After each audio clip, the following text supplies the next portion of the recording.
Hello viewers, welcome to my YouTube channel. আমি সুদীপ্ত বলছি। আগের ভিডিওতে আমি আলোচনা করেছিলাম যে ক্লাচ কন্ট্রোল নিয়ে। তো এই ভিডিওটা আমি ক্লাচ কন্ট্রোল নিয়ে আলোচনা করতে চলেছি। তো এখানে ক্লাচ আর ব্রেক এই দুটো প্যাডেলের ব্যালেন্স আপনি কিভাবে করবেন সেই ব্যালেন্সটা নিয়ে এখন আমি আলোচনা করব। এবার ভিউয়ার্স, মাথা রাখতে হবে আমাদের স্টার্টিং প্রবলেমটা যেন বন্ধ হয়, বিশেষ করে ম্যানুয়াল ট্রান্সমিশন গাড়িতে। তো এই ম্যানুয়াল ট্রান্সমিশন গাড়িতে এই স্টার্টিং প্রবলেমটা এটা খুব একটা বড়, এটা সাধারণত একটা বড় সমস্যা। তো এই সমস্যাটাকে দূর করতে গেলে ফার্স্টে আপনাকে মাথায় রাখতে হবে যে আমি গাড়িটাকে অটো রেসে এগোনোর ক্ষমতা যেন আমার মধ্যে থাকে, আবার অটো রেস ছাড়া আমি যেন গাড়িটাকে মুভ করতে পারি। তো অটো রেসে এগোতে গেলে আমাকে ক্লাচ টিপে গিয়ার দিতে হবে, ক্লাচ ধরে ধরে ছাড়তে হবে।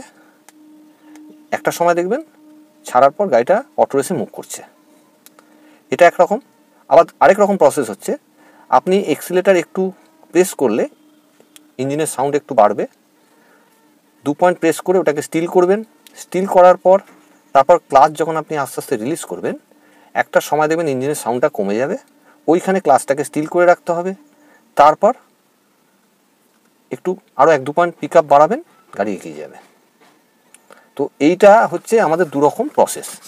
তো তার মধ্যে আপনার কিছু কিছু সময় আমাদের কি হয়, যখন খুব ব্যস্ত রোডে আমরা চালাই, বিশেষ করে আমাদের কোনো টার্নিং পয়েন্টে স্টার্ট বন্ধ হয়ে যায়, কখনো কোনো বাম্পারে বন্ধ হয়ে যায়, কখনো উঁচু জায়গায় উঠতে গিয়ে ওখানে জ্যাম আছে, সেইখানে বন্ধ হয়ে যাচ্ছে গাড়ি মুভ করতে গিয়ে। তো সেই বন্ধগুলো নিয়ে আজকে আমি আলোচনা করব, এটা যাতে প্রবলেমটা দূর করা যায়। এবার যেটা হচ্ছে, ধরুন কোনো বিজি রোডে কোনো টার্নিং পয়েন্টে আপনি দাঁড়িয়ে আছেন, সে আপনি লেফট টার্ন নেবেন কি রাইট টার্ন নেবেন সেটা পরের ব্যাপার, সিগন্যাল রেড সিগন্যাল আছে। এবার আপনি কিভাবে আগাম ব্যবস্থাটা নেবেন যাতে স্টার্ট বন্ধ না হয়। তো এবার আপনাকে ফার্স্টে মাথায় রাখতে হবে যে সিগন্যাল গ্রিন হওয়ার আগে আমাকে ব্যবস্থা যেন আমার কমপ্লিট হয়ে যায়, তাহলে কি হবে, স্টার্ট বন্ধ হবে না। যে গ্রিন সিগন্যাল দেবে আমি গাড়িটা মার্চ করতে পারবো। এবার যেটা হচ্ছে, ফার্স্টে কিভাবে আপনি ব্যবস্থাটা নেবেন, যখনই আপনি সিগন্যালে দাঁড়ালেন, নতুনদের ক্ষেত্রে আমি বিশেষ করে বলছি, যখন আপনি সিগন্যালে দাঁড়ালেন ক্লাচ টিপে ব্রেকে পা রাখবেন।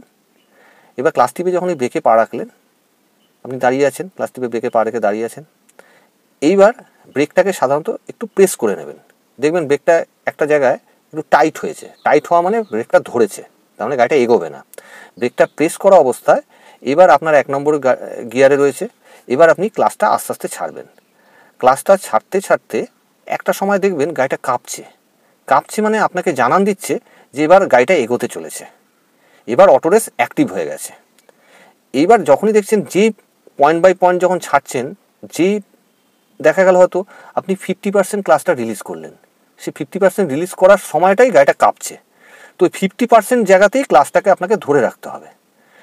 এবার যেখানে কাঁপছে সেখানে ক্লাচটাকে ধরে রাখবেন। কেন ধরে রাখবেন, যদি আপনি আরও 1-2 পয়েন্ট এক্সট্রা রিলিজ করে দেন, 1-2 পয়েন্ট বলতে 1-2 সেন্টিমিটার যদি আপনি একটু ওপরে রিলিজ করে দেন, তাহলে কেসটা কী হবে, তাহলে স্টার্ট বন্ধ হয়ে যাবে। এবার যদি আপনি ওই কাঁপুনি অবস্থায় যদি ক্লাচটা ধরে রাখলেন, এবার ব্রেকটাকে লুজ করবেন, দেখবেন গাড়িটা অটোমেটিক এগিয়ে যাচ্ছে, এটা অটো রেস অ্যাক্টিভ হয়ে গেল। এইভাবে আপনি সাধারণত ব্যালেন্স যদি করতে পারেন, এই ব্যালেন্সটা যদি অভ্যাস করতে পারেন, তাহলে আপনার ক্লাচের উপর দখল ব্যাপারটা অনেকটা বেড়ে যাবে। আরেকবার, এছাড়া যদি মনে হয় যে না, আমি আমার এক্সিলেটারের ওপর আমার দখল আছে, আমি এক্সিলেটার ঝট করে বাড়িয়ে দেব না, আমার সেখানে কন্ট্রোল আছে, তো সেইটাকে আপনি যদি কন্ট্রোল থাকে তাহলে আপনি এক্সিলেটার প্রয়োগ করে আপনি গাড়িটাকে এগোবেন কী করে সেটা আমি এখন বলছি। আপনি কি করবেন, ক্লাচ টিপে গিয়ার দিলেন, গিয়ার দেওয়ার পর এক্সিলেটারটাকে 2 সেন্টিমিটার টিপলেন। যেই 1 থেকে 2 সেন্টিমিটার টিপলেন, টেপার পর কি হবে, আপনার গাড়ির ইঞ্জিনের সাউন্ডটা একটু বেড়ে যাবে। যেই হালকা বেড়ে গেল, এটা খেয়াল রাখবেন যেন এতটাই বেড়ে না যায় যাতে আপনার কানে না লাগে, কানে যেন আওয়াজটা কর্কশ বলে না মনে হয়, মানে সাউন্ডটা একটু বাড়িয়ে ওখানে আপনাকে এক্সিলেটারটা স্টিল করে রেখে দিতে হবে, মানে না বাড়বে না কমবে। 2 পয়েন্ট যদি আপনি রিলিজ করলেন, 2 সেন্টিমিটার রিলিজ মানে 2 সেন্টিমিটার আপনি প্রেস করলেন এক্সিলেটারটা, যে 2 সেন্টিমিটার প্রেস করাতে ইঞ্জিনের সাউন্ডটা দেখবেন একটা জায়গায় থেমে আছে, বাড়া কমা করছে না। ওই একটা জায়গায় থামিয়ে এক্সিলেটারটাকে স্টিল করে রাখলেন। এবার আপনার বাঁ পায়ের কাজ, বাঁ পায়ের এবার ক্লাচটা এবার আস্তে আস্তে আপনি রিলিজ করবেন। যদি গাড়িটা 50% ক্লাচ রিলিজ করলে গাড়ি এগোয়, আমি আগেই বলেছি যে ক্লাচে 3 রকম অ্যাডজাস্টিং থাকে।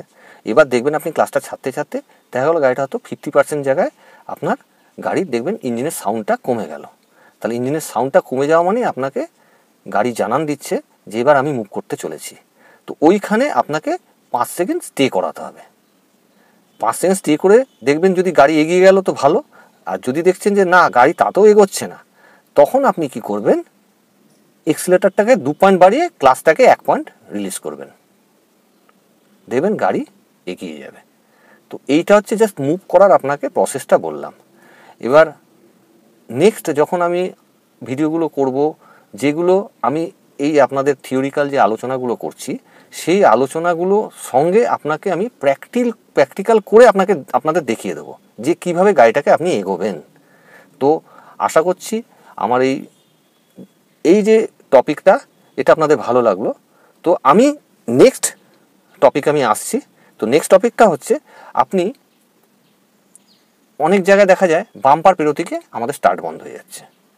তো বাম্পার কোনো জায়গায় দেখবেন বিশাল বাম্পার থাকে, কোথাও ছোট বাম্পার থাকে, কোথাও দেখবেন একসঙ্গে 3-4খানা বাম্পার পরপর। তো সেই বাম্পারগুলোতে আপনি কীভাবে পেরোবেন? সেই বাম্পারগুলো যখন সাধারণত যদি কোনো সিঙ্গেল বাম্পার থাকে তাহলে আপনাকে একরকম প্রস্তুতি নিতে হবে। কোথাও দেখা যাবে ডবল বাম্পার আছে, সেখানে একরকম নিতে হবে। আবার যেখানে দেখা গেলো 4-5টা বাম্পার পরপর দেওয়া আছে, সেখানে আপনাকে একরকম প্রস্তুতি নিতে হবে। তো যেখানে ফার্স্ট আপনাকে এটা মাথায় রাখতে হবে, যদি কোনো বাম্পার বড় আসে, হয়তো আপনার গাড়ি নিচে লেগে যাচ্ছে, আপনি লেগে যেতে পারে, আপনি একটা সংশয় রাখছেন যে না লেগে যেতে পারে, তো সেই জায়গাটায় দাঁড়িয়ে তখন আপনাকে কী করতে হবে, বাম্পারের কিছুটা আগে দাঁড়িয়ে যেতে হবে, দাঁড়িয়ে ওটা একে করতে হবে। কারণ গাড়ির নিচে লাগলে অনেক বড় কিছু ক্ষতি হতে পারে। ভিউয়ার্স, ফার্স্টে কোনো বড় বাম্পার থাকলে আপনি কীভাবে পেরোবেন? তো ক্লাচ টিপে ব্রেকে পা রাখলেন, রেখে গিয়ার দিলেন 1 গিয়ার। এবার আপনি আস্তে আস্তে কী করবেন, ক্লাচটাকে আস্তে আস্তে ছাড়বেন। ব্রেক কিন্তু প্রেস থাকবে না, ব্রেকে ফেদার টাচ থাকবে। ক্লাচটা আস্তে আস্তে ছাড়তে ছাড়তে দেখা গেল আপনি অর্ধেকটা ছাড়লেন, 50% ছাড়লেন। এই যে ছাড়ছেন 50%, এটা আপনাকে জানান দেবে আপনার হাঁটু, এইটা আপনাকে জানান দেবে। তো আরেকবার আমি দেখাচ্ছি, ক্লাচ টেপো। এইবার আস্তে আস্তে কীভাবে হচ্ছে, আপনি ক্লাচ আস্তে আস্তে ছাড়ছেন, দেখুন হাঁটু আস্তে আস্তে উঠছে। এইখানে গিয়ে আপনাকে একটু স্টিল করতে হবে। যখনই আপনি 50% আস্তে আস্তে ছাড়ছেন, এই 50% হলো, এখানে আপনাকে স্টিল করলেই দেখবেন গাড়িটা ভাইব্রেশন হচ্ছে। তো ভাইব্রেশন হওয়ার সঙ্গে সঙ্গে ওখানটা আপনাকে আর রিলিজ করলে চলবে না, ওখানটা ধরে রাখবেন। দেখবেন আস্তে আস্তে কাঁপুনিটা কমে গিয়ে গাড়িটা অটো রেসে মুভ করছে, অটোমেটিকই ও বাম্পার দিয়ে পেরিয়ে চলে যাবে। 1200 সিসির গাড়ি, কোনো প্রবলেম হবে না।